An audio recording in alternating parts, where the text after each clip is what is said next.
Dengar tak suara saya? Cubaan satu dua satu dua.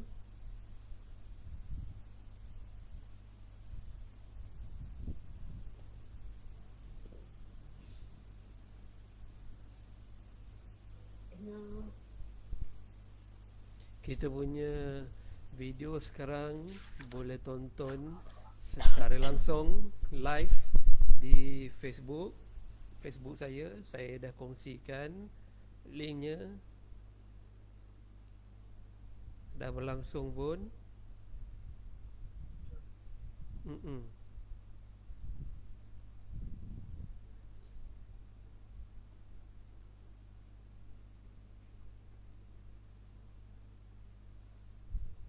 Assalamualaikum Pak Atan.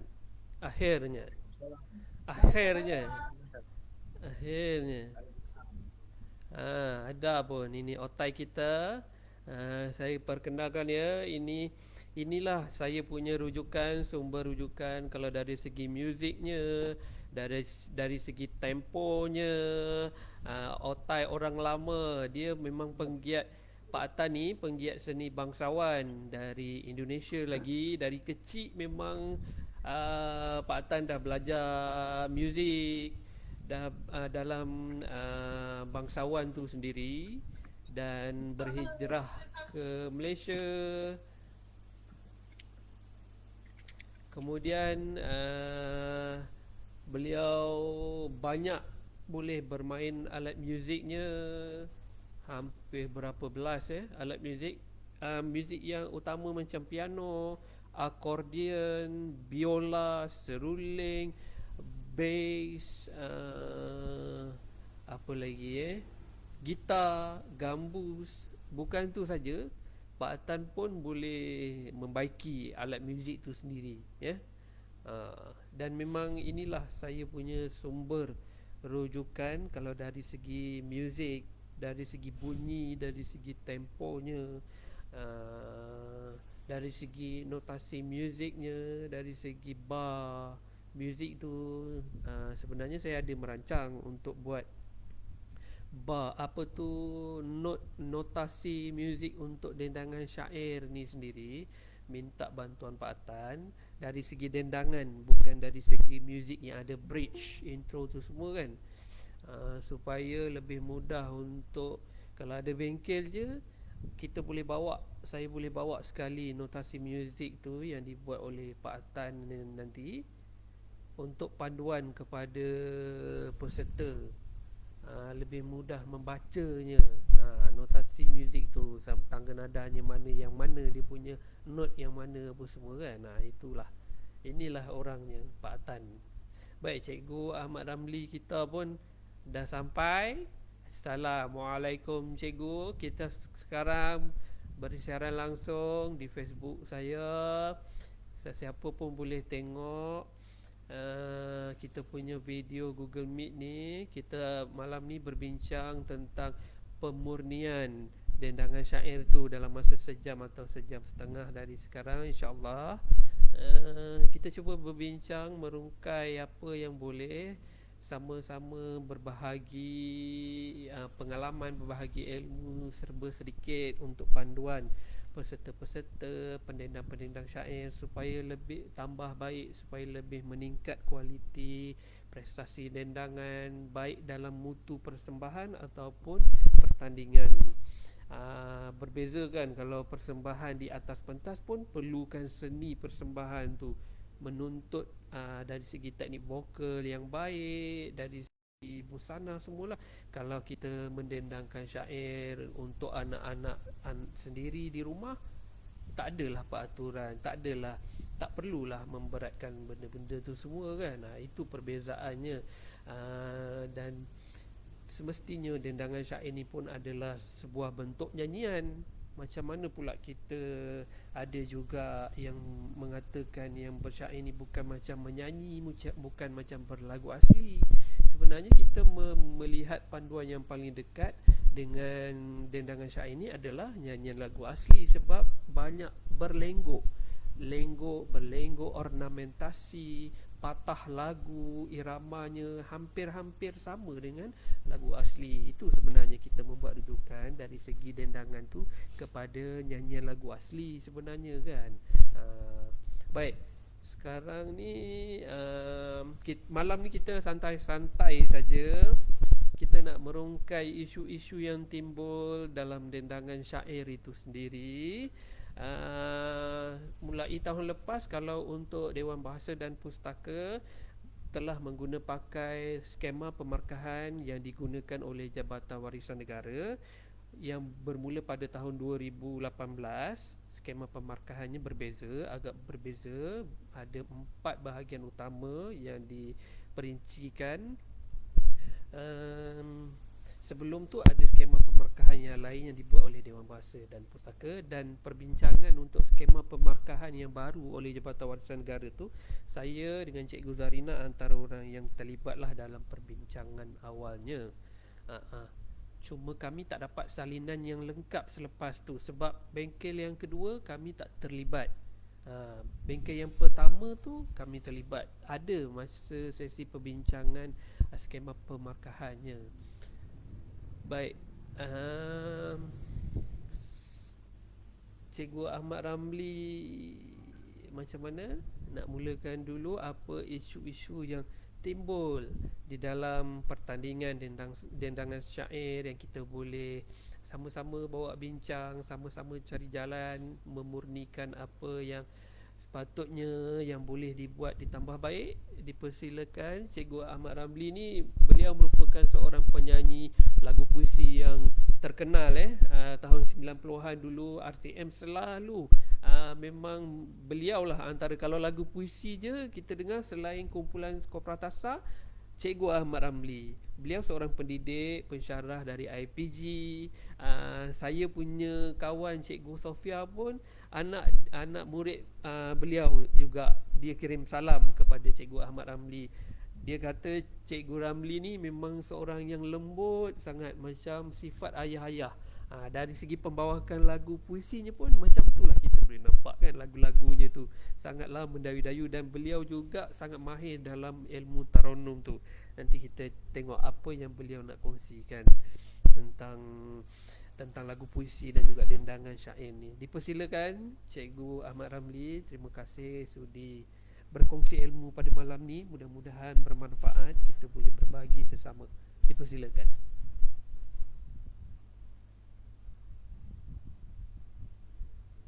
Boleh dengar Boleh. Dengar. Boleh dengar. Dengar Ibu. Okay. Assalamualaikum warahmatullahi wabarakatuh. Saya ucap syabaslah kepada Saudara Amran kerana ambil inisiatif ini untuk kita berdiskusi lah tentang dendangan syair. Saya bila mengikuti sebenarnya, sebab syair ni bukanlah asing dengan orang Melayu sebenarnya.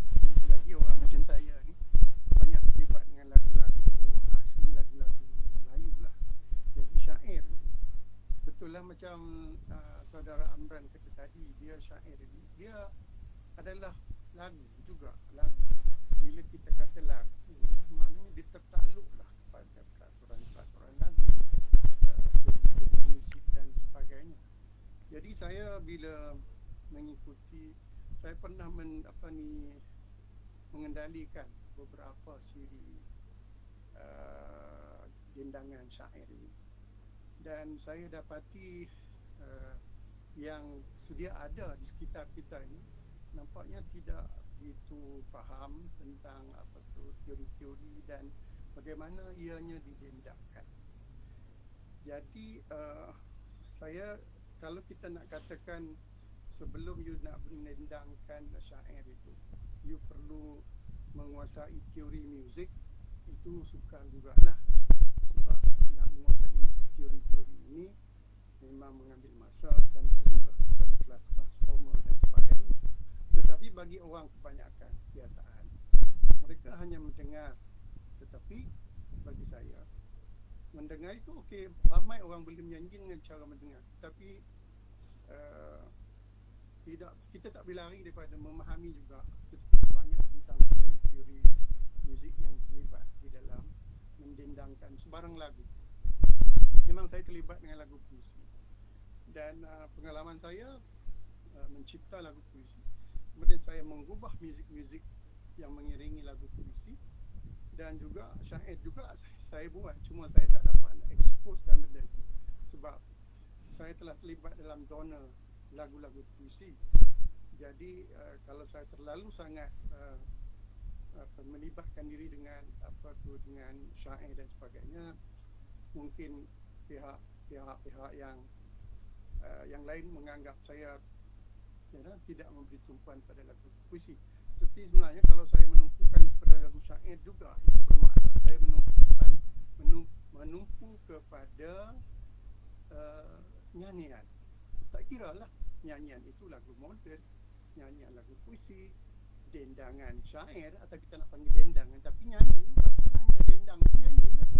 Dan atau gurindam, nazam, burdah, atau di Pulau Pinang Borea, itu juga termasuk dalam puisi Melayu sebab ada rangkap-rangkapnya yang memang mempunyai peraturan-peraturan tertentu.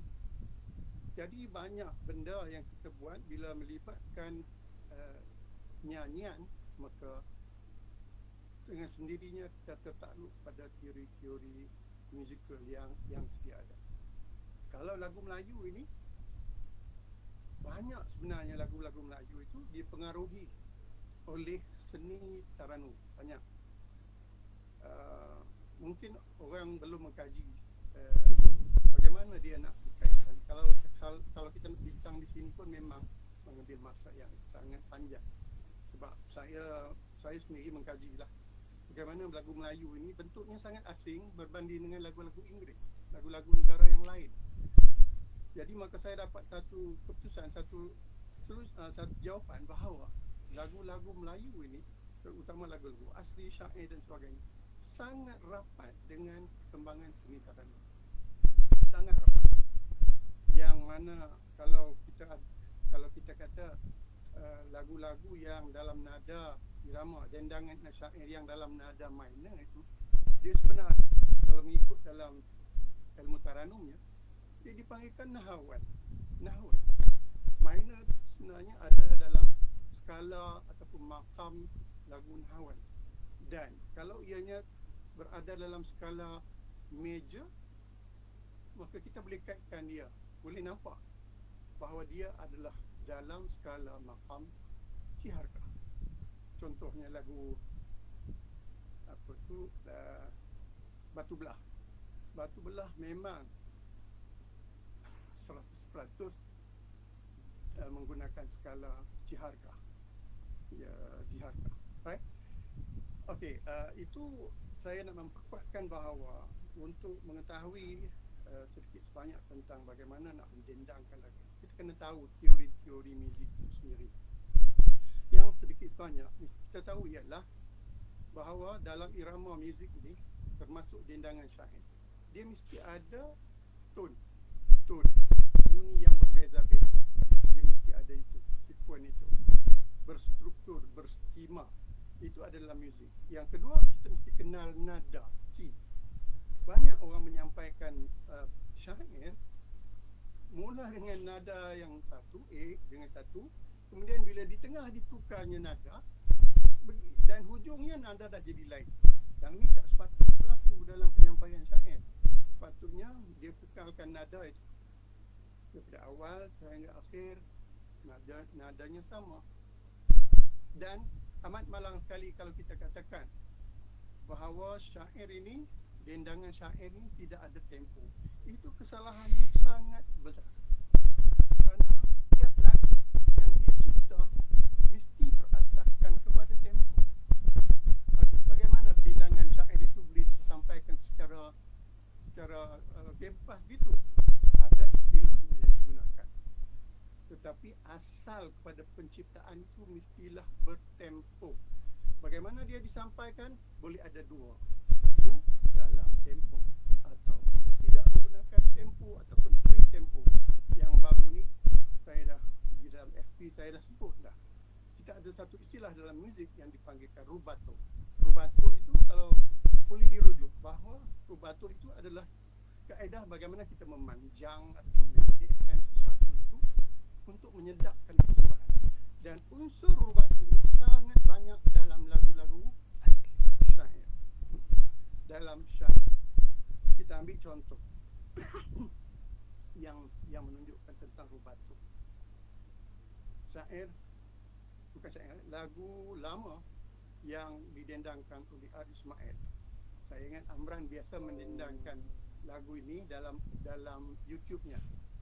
Amran ingat tak lagu Kamaruzzaman? Oh ya Allah, lagu kegemaran. Kamaruzzaman? Lagu Rintihan Kamaruzzaman tu memang kegemaran tu.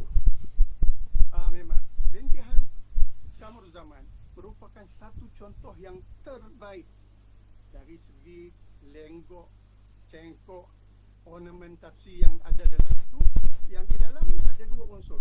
Satu, berada dalam tempo. Dua, berada dalam bentuk rubato.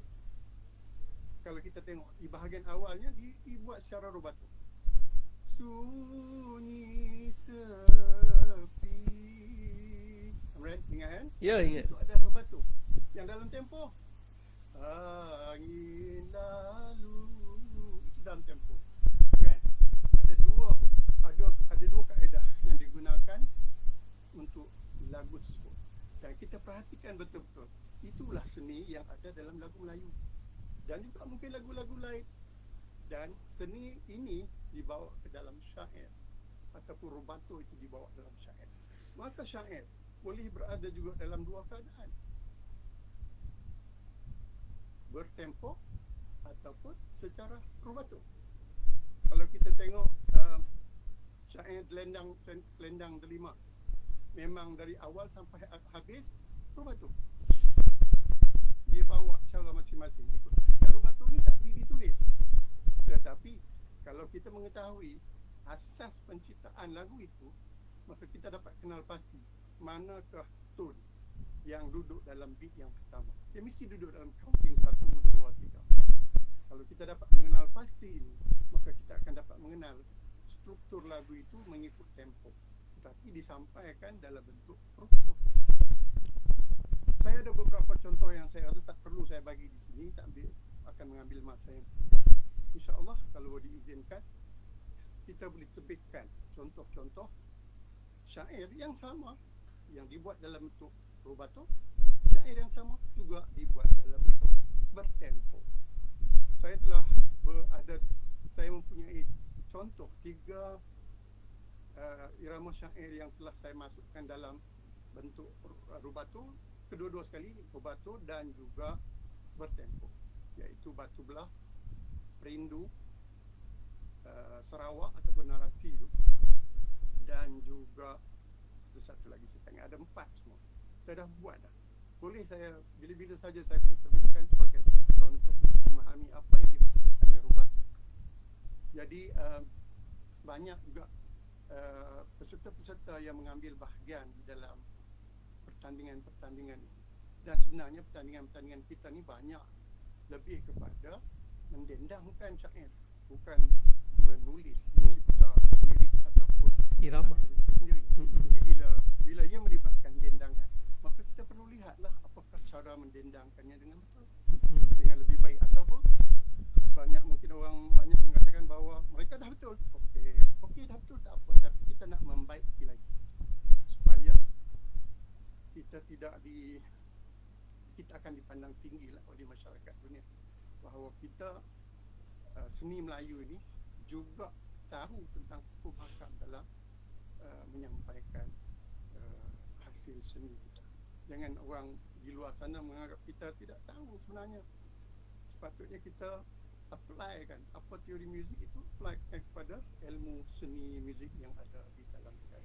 Saya ingat cukup setakat ini, nanti saya kupas tentang kesilapan-kesilapan yang ada di dalam penyampaian syair-syair yang telah pernah saya dengar di dalam YouTube, di dalam Facebook dan sebagainya. Dan kita boleh baiki bersama. Terima kasih. Baik. Terima kasih Cikgu Ahmad Ramli.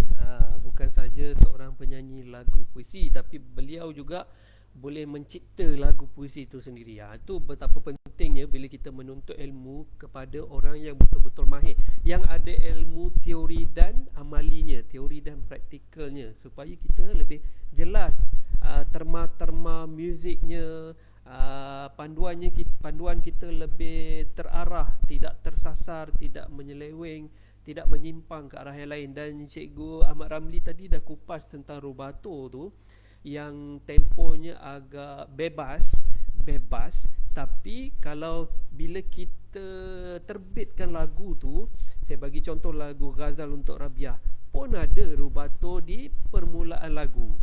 Itu pun dah menggunakan tempo sebab dia membuat album. Ada susunan muziknya, ada tempo tertentunya perlu diikut. Melainkan kalau dinyanyikan secara langsung, rubato tu mungkin boleh dibebaskan temponya mengikut alunan penyanyi ataupun pendendang. Begitu juga dengan syair, ada dua kaedah tu, boleh buat mengikut rubato ataupun mengikut tempo yang menggunakan minus one. Saya jamin semestinya kena ikut tempo lah. Kalau muzik secara langsung yang selalu saya buatlah dengan Pak Atan, memang Pak Atan lah pilihan utama saya kalau untuk mengiringi sajak ke, mengiringi syair ke, sebab ada jiwa dalam mainan muziknya. Dan memang saya pakai teknik kaedah rubato tu sebab saya punya alunan ada waktu panjang, ada waktu pendek, tidak tetap. Saya suka lebih bebas kalau untuk persembahan. Kalau pertandingan, bab tempo tu ada markah. Kalau terkucil sana sikit, sini sikit, sana sikit, mesti kena potong. Mesti juri akan potong lah. Dan macam Cikgu Ahmad Ramli kata, kita kalau pertandingan dendangan syair, sudah semestinya kita memberatkan kepada kaedah teknik vokal itu sendiri, dari segi tonnya, dari segi karakternya, dari segi nada, tangga nadanya, dari segi pernafasan sebutan, intonasinya, semua tu yang lebih kita beratkan. Kalau pertandingan mencipta irama syair, memang kita akan memberatkan kepada irama macam anugerah juara lagu. Pertandingan mencipta lagu, semestinya markah yang paling besar sekali adalah dalam melodi. 40% markah di dalam anugerah juara lagu itu sendiri, 40%-nya terdiri daripada markah kepada penciptaan, pengubahan irama lagu tu, ya. Kalau dendangan syair, sudah mestilah sebenarnya kalau ikutkan skema pemakaiannya, sepatutnya lebihnya kepada vokal ataupun suara itu sendiri yang melebihi yang lain, sebab banyak memainkan teknik vokal di dalam dendangan. Baik, sebelum kita pergi kepada panel-panel yang lain, kita jemput all time music kita ni, iaitu Pak Atan. Memang inilah rujukan saya kalau ada apa-apa kemusykilan dari segi temponya. Banyak, terus terang saya banyak sangat belajar dengan Pak Atan ni. Tinggal lagi saya tak pandai je main muzik, rugi sangat-sangat. Macam Pak Atan, dia boleh main piano, main biola, main akordion, main macam-macam, dan boleh juga menulis notasi muzik, membaca muzik, membaca not-not muzik tu. Beliau merupakan bekas orkestra di BKL, dah pun bersara, sekarang duduk rumah, terapi dengan muziknya. Walaupun dah profesional, tahap profesional macam ni, selalu membuat persembahan luar negara semua, masih lagi belajar. Tengok YouTube, tengok luar negara punya mainan muziknya bagaimana, selalu tambah baik. Dan itu menjadi contoh kepada saya dan saya ikut. Setiap masa memang saya merujuk kepada orang yang betul-betul mahir. Kalau dari segi lenggokan, macam mana lenggokan kita nak buat supaya lebih halus, lebih cantik didengar, saya ada merujuk kepada kawan-kawan yang macam Johan Lagu Asli Kebangsaan, macam Ika sendiri, macam maknya sendiri, Mak Asmida tu, mak kepada Ika juga ada panelnya malam ni. Memang saya banyak merujuk supaya benda yang kita buat tu lebih cantik. Dan kebetulan saya pun sering membimbing pelajar-pelajar IPT sekolah untuk dendangan syair ni selain sajak. saya takut untuk berkongsi benda yang salah tu. Yang itu takutnya. Itulah saya membuat rujukannya. Baik, kita persilakan Pak Tan untuk berkongsi sikit, jangan panjang sangat. Kongsi sikit dari segi kaedah muziknya. Pak Tan ni memang luas ya, dia punya ilmu muziknya, dan berdemo sikit Pak Tan, muzik akordion ke biola ke, gesekkan sikit. Apa itu tempo yang rubato tu yang bebas, dan apa itu yang ada macam lagu asli kebanyakannya kalau tak silap saya menggunakan tempo 4/4 tu kan. Boleh Pak Atan demokan sikit, tengok macam mana, dan dari segi nyanyiannya macam mana kita nak ikut. Baik, dipersilakan Pak Atan.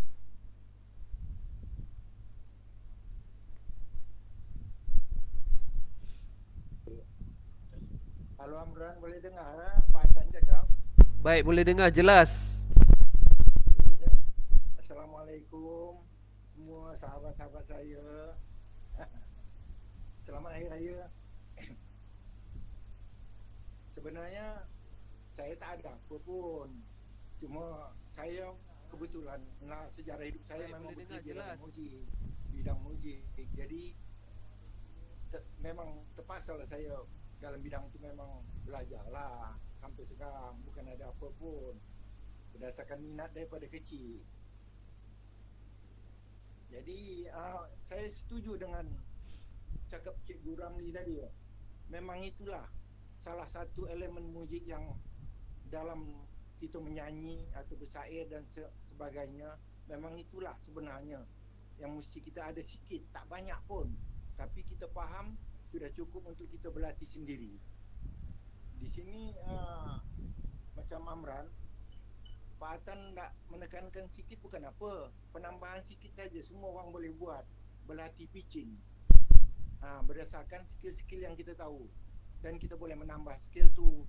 Kita tengok macam mana orang belajar menyanyi.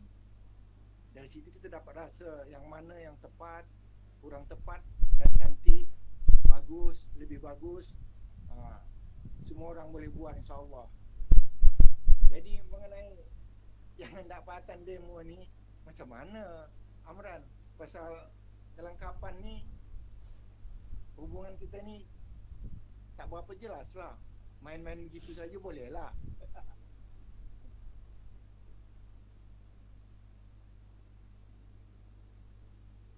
Okey Amran, boleh dengar? Boleh Pak Tan. Pak Tan demokan sikit akordion tu ke yang dekat belakang tu.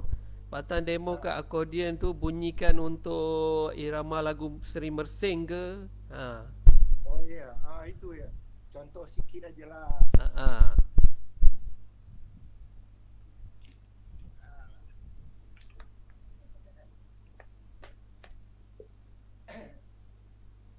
Sebenarnya alat-alat muzik ni yang ada kelengkapan seperti piano, dia ada chord, ada bass, mengandung chord. Begitu juga dengan gitar.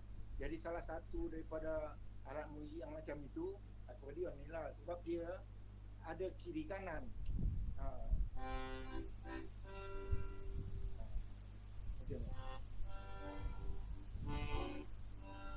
Jadi dia ada komplement. Jadi kalau kita mengiringi apa-apa yang simple, yang serba ringkas, bolehlah kita buat. Betul-betul orang menyanyi umpamanya kan.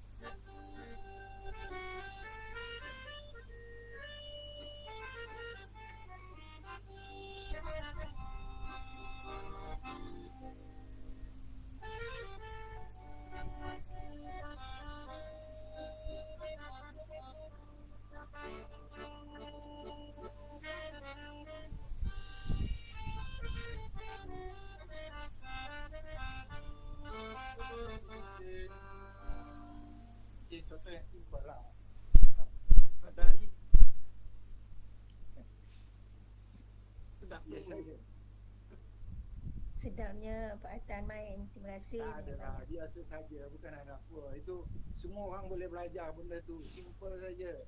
Kita tak payah mengkaji teori sampai banyak-banyak sampai kita salah. Tak ada. Muzik ni sebenarnya bila kita dapat sikit, kita amalkan dengan ketepatan dia pun sudah cukup sedap dah.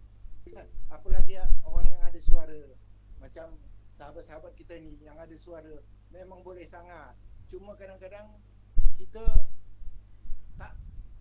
tak ambil peduli atau yang sikit tu. Yang terutama sekali macam kata Cikgu Ramli tadi lah, kita mesti merasakan beat tu dalam diri kita.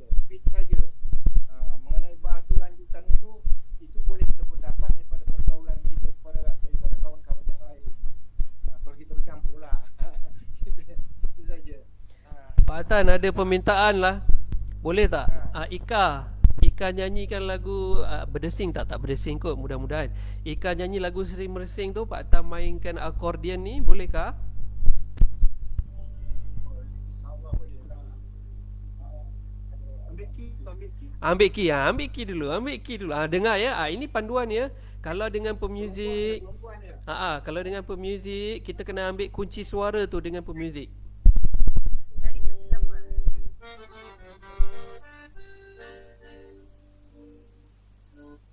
Yang Pak Atan main ni key apa? Saya agak G kalau perempuan. G minor boleh, insyaAllah boleh. Boleh kejap ya.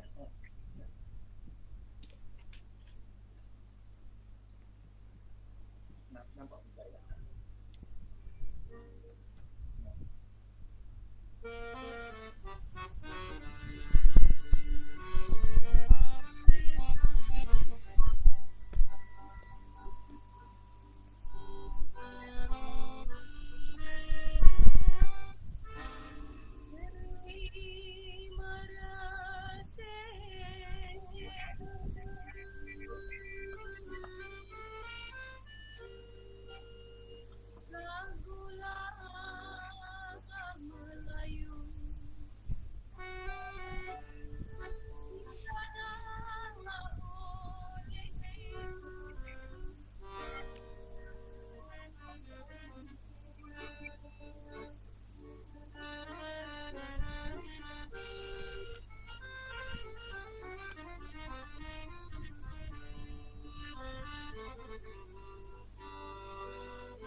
Mengenangkan nasib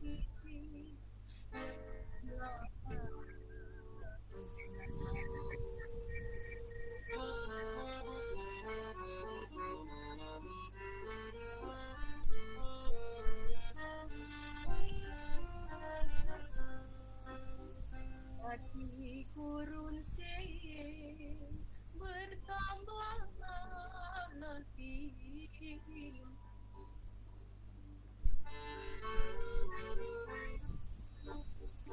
Mengenangkan nasib, mengenangkan nasib yang hilang.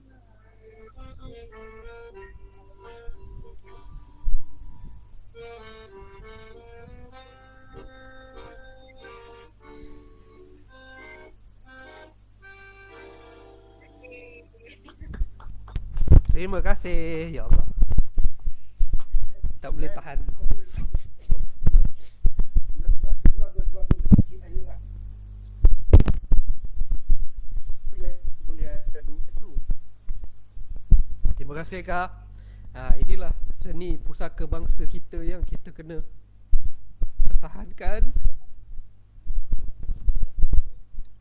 Inilah sebenarnya tendangan nyanyian dalam kemelayuan tu.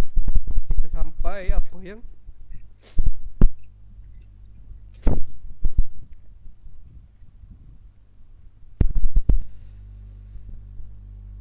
lenggak-lenggok suara tu. Dia lenggok-lenggok tu bukan sekadar pamerkan saja, tapi ada jiwa, ada ceritanya, ada kesedihannya, ada mulusnya Melayu tu, kesopanannya. Itulah dia dendangan syair yang kita tekan-tekankan ni. Macam Cikgu Ahmad Ramli kata, pentingnya tempo tu juga. Saya pun masih belajar, saya pun lemah dalam bab tempo tu, dalam bab tangga nada menepati tu pun saya ada juga tergelincir sana tergelincir. Itulah sebabnya saya pun merujuk macam dengan Mak Ika ni sendiri. Kadang-kadang saya tak malunya lah saya mesej. Kadang-kadang malam-malam pun saya mesej. Saya tak percaya, tanyalah Ika, saya tanya. Dan lagu Seri Mersing ni pun sebelum ni saya sendiri pun saya bersyair, ya Allah ya Rabbi, kerasnya macam dandut. Sebelum ni dandut mengejut lenggoknya. Jadi jiwanya tak sampai lah. Dia punya keasyikan, kemerduan, kelembutan tu tak ada. Bila saya belajar, saya bertanya dengan Mak Ika, saya melihat, mendengar. Kalau nak tahu, adik-beradik Ika ni semuanya merdu-merdu belaka suara dia, ya, dan mahir berlagu asli. Sebenarnya sepatutnya kita semua kebanyakannya perlu menerapkan nilai ni, nilai seni budaya ni dari kecil. Benda ni lah, lagu-lagu asli ni dulu. Di samping syair ni, lagu-lagu asli ni pun kita kena benam, semai, minat, mahirkan. Tak kenal maka tak cinta kan, orang cakap. Dari kecil lah kita kena semai. Inilah dia seni pusaka kita yang kita kena pertahankan sampai bila-bila. Dan perlu ada sebenarnya modul pembelajaran di sekolah seni-seni macam ni, seni-seni Melayu ni. Kan, di samping aswara. Tapi aswara pun dah tak berapa dengar benda-benda macam ni. Sekolah rendah, sekolah menengah, IPT perlu. Sebab ini pun sastra, ini pun nilai sastra. Lagu Melayu asli itu adalah nilai sastra. Seni katanya pantun, terungkap pantun yang dilagukan. Ini pun lagu puisi sebenarnya. Lagu puisi syair pun lagu puisi, puisi tradisional. Kan, ini pun lagu puisi sebenarnya. Hanya Allah yang tahu betapa indahnya kita punya seni Melayu sendiri. Baik, terima kasih banyak-banyak atas muzik yang sangat membuai dari Pak Atan. Terima kasih kepada Ika, alunan lenggokkan bak air yang mengalir je. Kita dengar macam air mengalir, tak ada gangguan apa, tenang, tenteram, menusuk ke kalbu apa yang dikatakan, diungkapkan. Baik, sebelum saya melalut panjang lagi, kita cuba dan satu lagi, kita hanya tahu mendendangkan irama, mendendang dalam pertandingan, dalam persembahan, tapi kita tak tahu dari mana bermulanya cetusan irama-irama syair yang ditemui, yang baru, yang menarik, yang ada tarikan yang tersendiri, yang ada chorus. Biasanya dulu kita dengar yang serendang delima tu je kan, yang mendayu-dayu saja. Sebenarnya pencetusnya dari kajian 3 orang pensyarah Universiti Malaya, 2 orang dari Akademi Pengajian Melayu dan seorang dari Fakulti Muzik, Dr. Nasir, Dr. Indrawati dan Dr. Zahir. InsyaAllah besok pagi saya akan bertemu bual dengan Dr. Nasir pasal kajian beliau ni dengan lebih lanjut. Dan dah ada pun buku kajian dan juga album yang diterbitkan. Projek ni bawah Jabatan Warisan Negara, Jabatan Kebudayaan dengan kerjasama JKKN, Jabatan Kebudayaan dan Kesenian Negara. Tahun 2008, irama-irama yang ditemui ini dah pun dipentaskan, dipersembahkan, didendangkan di pentas Taman Budaya Kuala Lumpur, JKKN Kuala Lumpur. Dan Cikgu Zarina ni merupakan salah seorang pendendang awal yang mempersembahkan irama syair yang beliau dapat dari guru besar dari bosnya sendiri di sekolah beliau, seorang tokoh penglipu lara Johor, arwah Haji Ali Badrun. Kita pendengarkan Cikgu Zarina berceritalah sikit pasal irama tu. Dipersilakan. Assalamualaikum warahmatullahi wabarakatuh. Nama saya Cikgu Zarina. Assalamualaikum juga kepada semua yang hadir pada malam ni. Cikgu Ahmad Ramli, Cikgu Atikah, Cik Amran Ibrahim, Cikgu Mia dan juga Cikgu Pak Atan ya. Alhamdulillah malam ni kita dapat sama-sama berkongsi maklumat. Saya tertarik dengan keterangan daripada Cikgu Ahmad Ramli tadi tentang tempo, cepat ataupun lambat. Tempo tu cepat ataupun lambat sesuatu lagu kan. Tapi ada yang disebutkan tadi tentang free tempo iaitu rubato. Okey. Jadi kebanyakan irama-irama syair ni rupanya memang ada rubato di awalnya ataupun sepanjang syair itu didendangkan. Mungkin ada beberapa irama syair itu yang ada temponya. Contoh macam dodoi ada tempo. Sebab kalau dodoi itu dia dah tetap iramanya.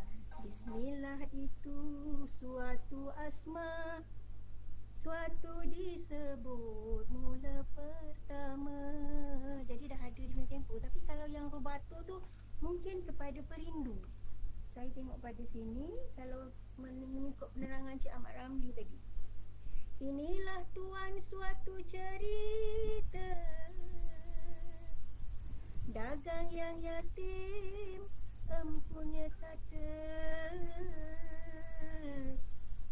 Mungkin di situ agaknya yang Cik Ahmad Ramli maksudkan tentang rubato. Jadi nanti kita nak minta penerangan Cik Ahmad Ramli lagi sekali lah tentang itu ya. Jadi berkisar kepada irama-irama syair, sebenarnya sebelum ini ramai beberapa tokoh yang telah pun menggali irama-irama syair seperti Datuk Zulhina Hassan ya, kemudian Datuk Arifin Said, Cik Roslan Madun, seorang pensyarah Encik Fauzi, dan saya mempelajari irama syair daripada tokoh penglipu lara negeri Johor yang juga merupakan tokoh warisan orang hidup ya, iaitu arwah Tuan Haji Ali Badrun bin Haji Sabur. Saya belajar ni hanya kerana menghormati beliau pada mulanya, membantu beliau, tetapi kerana dah selalu diajar, ditunjuk dan mengikuti beliau ke mana saja apabila membuat bengkel. Jadi saya lama-lama saya menjadi minat dan saya tertarik dengan irama-irama ini. Itu alhamdulillah lah kerana saya dapat ilmu ini diberi oleh guru saya, arwah Tuan Haji Ali Badrun bin Sabur. Menyebut tentang irama-irama yang telah dibuat kajian oleh 3 orang pensyarah daripada UM. Saya ada bukunya sini. Ini bukunya. Dr. Indrawati Zahid, Ketua Jabatan Bahasa Melayu dan Pensyarah di Akademi Pengajian Melayu, Profesor Madya Dr. Zahid Ahmad dan Dr. Muhammad Nasir bin Hashim. Profesor Madya Dr. Zahid Ahmad ni pensyarah Jabatan Kesusasteraan Melayu, Akademi Pengajian Melayu. Dr. Muhammad Nasir bin Hashim pensyarah muzik, pengarah dan konduktor Simfoni Orkestra di ketiga-tiganya daripada Universiti Melaya. Jadi mereka membuat kajian di seluruh Malaysia dan juga termasuk Indonesia sedikit, dan mereka menghasilkan beberapa irama yang dikumpul dan dinamakan mengikut nama-nama yang telah kita ketahui sekarang ini. Antaranya adalah Mayang, Perantau, lepas tu Dodoi, Hiasan, Perindu, dan ada lagi Pucuk Kalumpang, Pekanbaru, Bilal Osman dan juga Temenggung. Jadi antara penyair-penyair yang turut sama mendendangkan irama syair yang telah ditemui oleh 3 orang pengkaji daripada Universiti Melayan ni, pensyarah, 3 orang pensyarah ini ialah Tuan Haji Ali Badrun, arwah Tuan Haji Ali Badrun bin Haji Sabur, saya sendiri, kemudian yang berbahagia Profesor Datin Nur Estri daripada UM, Puan Haji Sabanun Merekan, Tuan Haji Hamdan daripada Selangor, Puan Maryam Puan Maryam Awanglah, lepas tu Puan Wan Asmalinda daripada Kedah.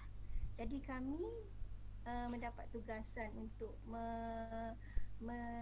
mendendangkan irama-irama ini, kemudian dirakamkan semasa di Taman Budaya pada tahun 2008. Jadi irama-irama ini kemudiannya disebarluaskan lagi, dan alhamdulillah sehingga hari ini kita dapatlah nama-nama irama ini dalam pertandingan-pertandingan syair yang ada sekarang, anjuran Dewan Bahasa dan juga Jabatan Warisan Negara. Jadi itu serba sedikit yang saya dapat ceritakan tentang irama-irama inilah. Jadi itu latar belakangnya mengenai irama-irama ini saya dapat, dan saya kongsikan bersama-sama dengan guru-guru dan juga pelajar-pelajar lain yang ingin mempelajarinya. Itu saja yang tentang latar belakang. Okey, Imran. Baik, terima kasih Cikgu Zarina. Dan usaha untuk memperkenalkan irama-irama ini telah pun diambil alih oleh Dewan Bahasa dan Pustaka Malaysia. 2009 telah pun bermulanya pertandingan deklamasi sajak berserta dendangan syair untuk remaja pada masa itu, dan saya salah seorang jurulatih untuk pelajar IPG pada waktu itu. Ingat lagi nama pelajar tu Tuan namanya. Saya melatih pelajar tu deklamasi sajak. Pada masa tu 2009 ke 10 saya tak ingat, bermulanya pertandingan di BP tu, dan diperkenalkan irama-irama yang telah pun ditemui ni tadi untuk peserta-peserta mendendangkan syair separuh, seterusnya deklamasi sajak. Pada waktu tu peserta kena mahir dua-dua, deklamasi sajak dan dendangan syair sekali, ya. Itu cabarannya. Dan mungkin sebab tu cikgu kan, saya pun alhamdulillah mahir dua-dua tu, ya. Dan diteruskan, DBP teruskan dengan usaha kesungguhan daripada penyair yang kita kenali, Tuan Roslan Madun yang digelar Raja Syair sekarang ni.